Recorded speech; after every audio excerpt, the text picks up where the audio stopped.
WhiskyJason here, whiskey from the viewpoint of an American in Germany, tasting rare and exotic whiskeys. Today I have something from the Isle of Talisker. Yay! Now this is not the core range this is actually an independent bottler called the Old Man Cask. This is under Laing. So first of all, I'd like to show you the form of this nice little container that this is in. It's a box. So I'm going to open up the first flap, and you can actually see that the six-sided hexagon remains there. And on this flap, it says actually, this single cask release carries the signature of our chairman, Stuart Hunter Laing. And so I open up even a little bit more here, and then I see down below, what's that? I have to pull up the bottle, and even the bottle has this nice little, like a collar around it. And so I fold this together, I put this on top, and this actually goes on both sides of this. I think this is ingenious. This is fabulous packaging, by the way. I'm not sure about the collar here, but I guess it keeps it from moving back and forth in the box. But hey, okay, why not? Now, this is Talisker. So what we have actually, which is really, really weird, on their website, it says here, we bottle the best bottles from the Speyside regions, Isle, Lowlands, Insel, Islands, and that's it. I do have here a bottle that proves that they do the Highlands as well, but it's just like, well, hey, Highlands, they forgot that. It's actually on their website.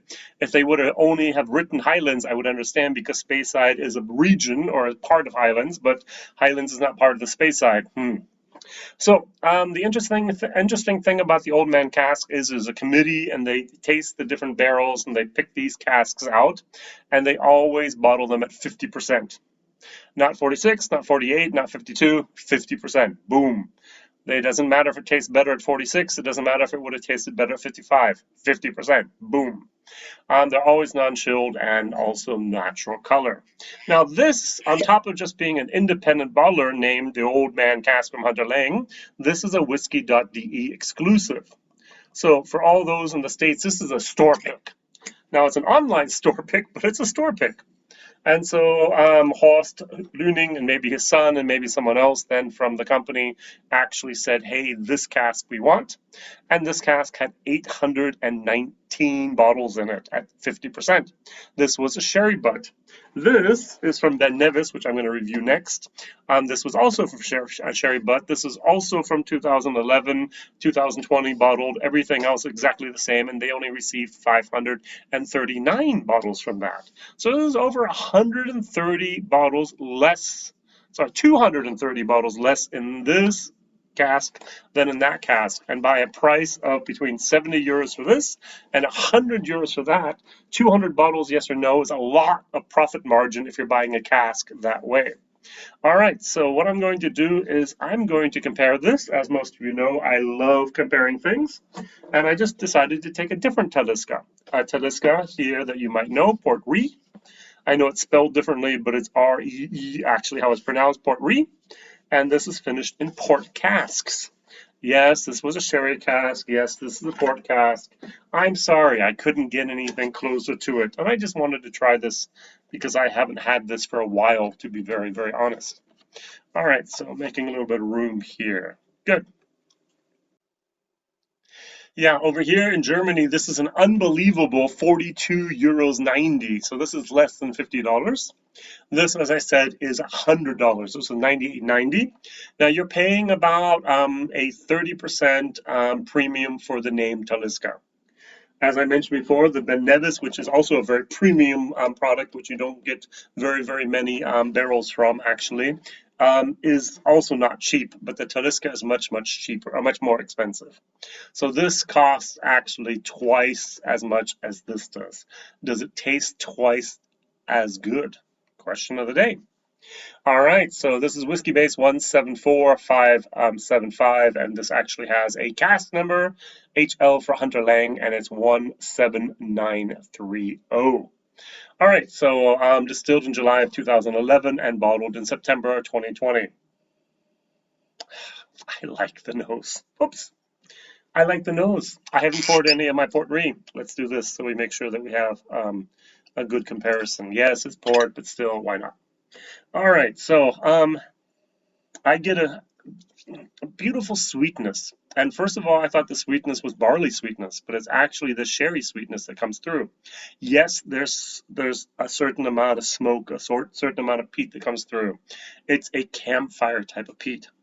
Now, if you followed my development as a whiskey drinker, you will know that at the beginning I had a lot of problems with anything peated. I just didn't like anything. And actually, one day, in a live stream in my German channel, on my German channel, someone actually sent a super chat and said, "Hey, Jason, here's €5. Take a swig of the port Ree from Talisker. I know you don't like it, but we want to see your face." And I'd never had it before. I had the bottle down here, and he saw it in my screen, and I was like, "Okay, good. Why not for you? I'll do that." Poured a little bit. No, it smells very peaty, and I tried it with it. Wow, that's not bad. And I started actually because of this bottle going into the world of peat. So first of all, I tried the entire range of Talisker all the way up to the 30-year-olds. Very, very good. I actually did blind tasting once of all of the different bottles I could get at the moment. This was actually one of the best that I had. I have not had very many independent bottles from Talisker. I've had a few. In my ranking of what I like, I would say actually Annandale would be next, and then Highland Park would be after that. Now, I've discovered that I actually like maybe more of the mainland peat type of moment. Isla peat might be my problem, but then I must admit Ardmore, which is also a Highland peated whiskey, I just like the most. I'd rather drink something from Atbeck than from Atmore. Who gets that? I don't know.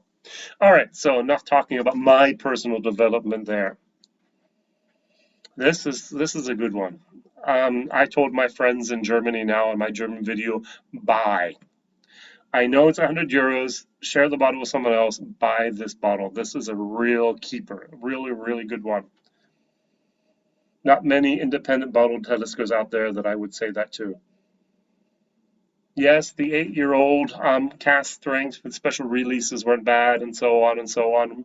I did not particularly love the rum finish last time, but the Diageo special releases once a year. They have special things, and Taliska's almost always there. All right, cheers. Very, very subtle smoke, more of a beach bonfire type of smoke, a lot of sweetness on top of that smoke, going up even into red berries, almost like raspberries, almost maybe a little bit of currants in there, but a very, very pleasant nose, even for me as a non-peat lover. Salancha, to your health. Cheers.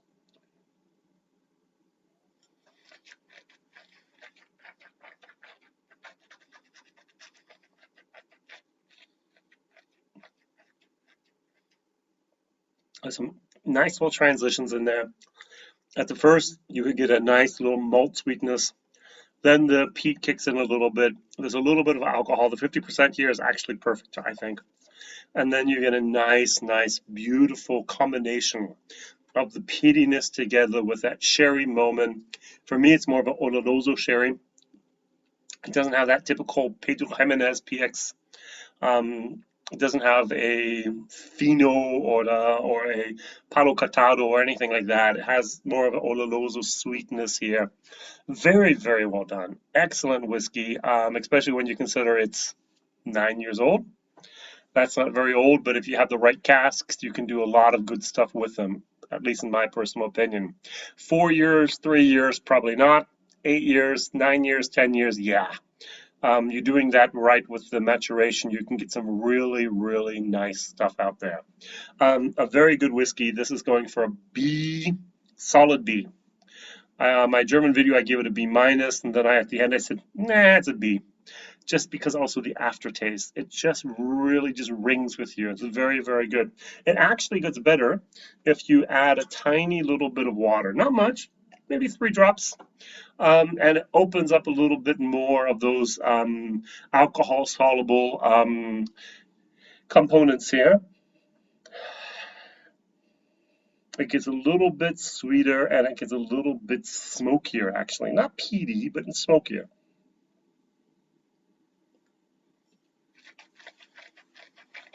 Mm, top.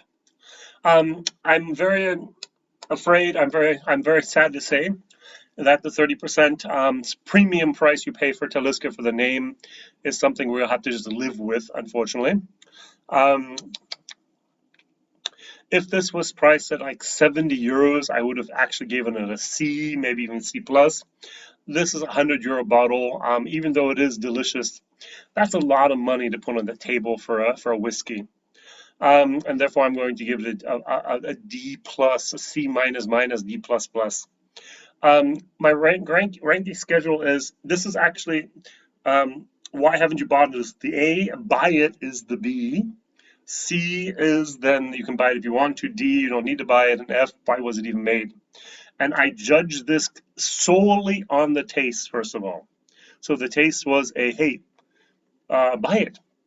And then I look at the price tag in combination with what I just tried. It was like, ooh, 100 euros. Oh, ah. And that's why I say you don't need to buy it. Now, a C minus minus, D++ is if you want to, hey, you can still, if this is your league. And now over here in Germany, we usually have like a price limit. We're like, okay, I'll buy anything up to $50. And then it's like, oh, I'll buy anything up to $80. And by the time you get to the point, I'll buy anything up to $100, and this is 100 euros, so actually more than $100. There's not that many people that do that regularly. Yes, there's enough, but there's not that many. And that's why I'm not giving this a full recommendation of the price, even though it is a delicious whiskey. Now, I asked myself at the beginning, was this whiskey twice as good as this whiskey? I like this whiskey. Port Ree is a solid, solid whiskey. Let's try it. Oh, let's rinse the palate. Cheers. Oh, at the nose. You do recognize that they're brothers. The smoke is very similar. The only thing that's different is the type of sweetness. This is more of a, I'm going to go with strawberry now, even though I didn't mention it. This is more of a strawberry type of sweetness. This has more of a berry type of sweetness. Sherry versus port. All right, cheers.